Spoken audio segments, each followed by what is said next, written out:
Mohammad রিজওয়ানের over acting ঘিরে লিটন দাসের sledging নিয়ে বাংলাদেশ পাকিস্তান দুই দেশেই তোলপাড় শুরু হয়েছিল। এবার মাঠের সেই ঘটনা নিয়ে মুখ খুললেন স্বয়ং লিটন দাস, সঙ্গে জানালেন মোহাম্মদ রিজওয়ানের অপেশাদারী আচরণের কথাও। এই পাকিস্তানি উইকেটকিপার ব্যাটার নাকি ম্যাচ শেষে বাংলাদেশি খেলোয়াড়দের সঙ্গে হাত মেলাতেই আসেননি। বাংলাদেশ দলকে অসম্মান করে এমন আচরণ একদমই পছন্দ হয়নি টাইগার উইকেটকিপার ব্যাটারের। পাকিস্তানি উইকেটকিপার ব্যাটার মোহাম্মদ রিজওয়ানকে স্লেজিং করে লিটন দাস বলেছিলেন, ওর রেপুটেশন এমনি অনেক খারাপ ওই দেশে, সে মারতে গিয়ে আউট হলে আর দেশে ঢুকতে পারবে না, রেপুটেশন খুবই খারাপ।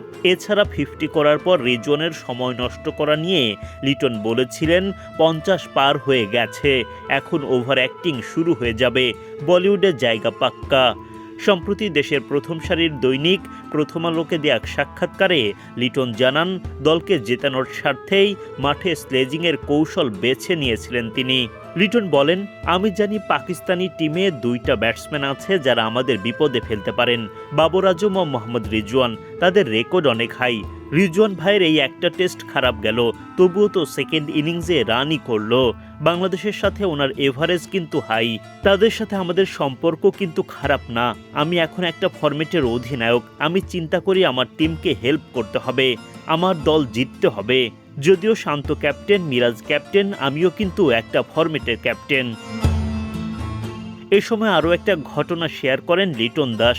পাকিস্তানের বিপক্ষে 2 টেস্টে দাপুটে জয় পায় বাংলাদেশ, কিন্তু কোনো ম্যাচেই টাইগারদের সঙ্গে হাত মেলাতে আসেননি রিজওয়ান, যেটা ক্রিকেটের বহুদিনের রীতিনীতির পরিপন্থী। এমন ঘটনাকে প্রতিপক্ষের জন্য অসম্মানজনক হিসেবেই দেখা হয়। ফলে ভবিষ্যতে বাংলাদেশ দল রিজওয়ানকে সম্মান দেখাবে কিনা সেটা নিয়েও প্রশ্ন তোলেন লিটন। তিনি বলেন, হিট অব দ্য মোমেন্টে তো অনেক কিছুই হয়। আমার আরেকটা জিনিস সবচেয়ে খারাপ লেগেছে, প্রতিটি প্লেয়ারের কিন্তু মন চায় প্রথম টেস্ট হারার পর উনি আমাদের সাথে হাত মেলাতে আসেনি, যেটা খুবই খারাপ। তুমি যত বড় প্লেয়ারই হও না কেন, খেলা হারবা জিতবা, শেষে মাঠে এসে সবার সাথে হ্যান্ডশেক করবা। দ্বিতীয় টেস্টেও তিনি একই কাজ করেছেন, খেলা শেষে কিন্তু মাঠে আসেননি হ্যান্ডশেক করতে। তার সাথে না হয় আমার দ্বন্দ্ব হয়েছে, পুরো বাংলাদেশ দলের সাথে তো কিছু হয়নি।